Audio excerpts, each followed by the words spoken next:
검찰의 한동훈 무혐의 처분에 대한 윤석열 응징을 위한 범국민운동본부 규탄 성명서입니다. 한동훈 무혐의는 이명박 특검 조작에 이은 정치검찰의 국민기만이다. 한동훈의 핸드폰 포렌식 방해는 명백한 증거인멸이다.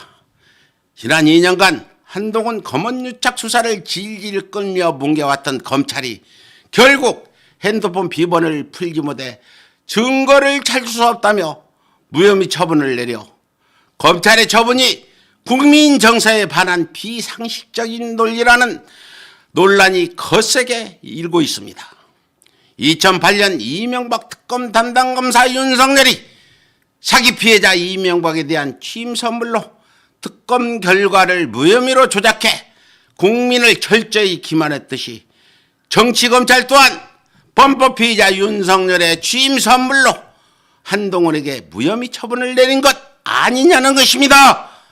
더욱이 정경심 교수는 증거인멸이 의심된다며 소환조사조차 없이 구속부터 시켰던 검찰이 범죄를 밝힐 결정적 증거인 핸드폰 비번을 숨기며 명백한 증거인멸을 시도하고 있음에도 피의자 한동훈을 소환조차 제대로 않고 무혐의 처분을 내렸다는 것은 검찰 또한 검언유착에 공범임을 자백하는 것이나 다름없다 할 것입니다. 이렇듯 비번을 무기로 핸드폰 포렌식 수사를 방해하면서도 뻔뻔스럽게 무죄를 주장하고 있는 한동훈도 역거운 이선자이긴 하나 비록 핸드폰의 비번을 못 풀었다고 한들 검찰이 피해자의 일관된 증언과 이동재 녹취까지 만천하에 공개되었음에도 불구하고 이렇다 할 수사조차 없이 무혐의 처분을 내렸다는 것은 상식적으로 도저히 용납할 수 없는 국민기만이 아닐 수 없습니다. 과거 검찰이 한명숙 전 총리에게 무슨 짓을 했습니까? 핵심 증인이 위증교사를 폭로하며 진술을 번복하자 관련 없는 제3자까지 동원하는 위증교사로 억울하게 구속시키지 않았습니까? 또 정경심 교수에게는 얼마나 잔악한 짓을 했습니까?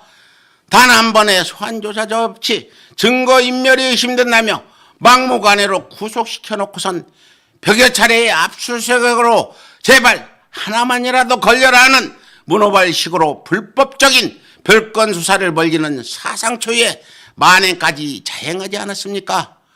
반면 윤석열의 저 김건희와 장모 최은순에 대해서는 두 사기꾼 모녀의 주가 조작 혐의에 대한 명백한 증거들이 만천하에 쏟아져 나왔음에도 불구하고 소환조사는커녕 수사조차 착수하지 않은 채 똥산 자리에 눌러앉아 똥을 뭉개며 숨기듯 공소시효가 끝나기만 기다리고 있는 실정이 아닙니까?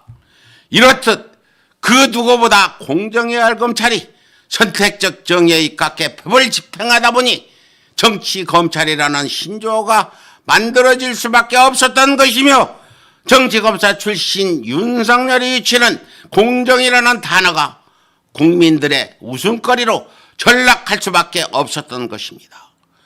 도대체 대한민국 그 어떤 국민이 결정적인 증거인 핸드폰 수사도 없이 한동훈의 무지를 믿을 수 있을 것이며 명백한 증거인 이동재 녹취록에도 불구하고 무혐의 처분을 내린 검찰의 황당한 처분을 인정할 수 있단 말입니까?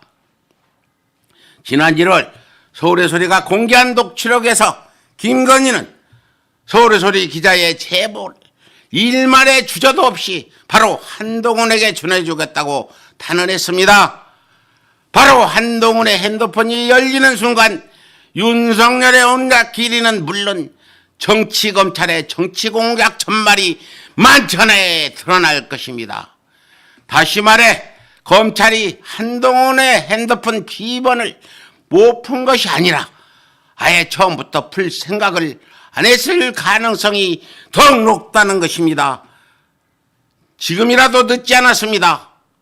법원에 증거 보전을 신청해서라도 한동훈의 범법 혐의가 밝혀질 때까지 한동훈의 핸드폰을 온전히 보전해야 하며 언젠가는 반드시 정치검찰의 전말을 밝혀내 심판해야 합니다.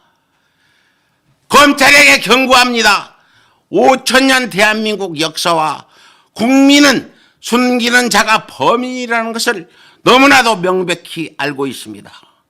그럼에도 불구하고 정치검찰이 지속적으로 국민을 기만하려 든다면 결국 들불처럼 봉기하는 국민의 심판을 피할 수 없을 것입니다.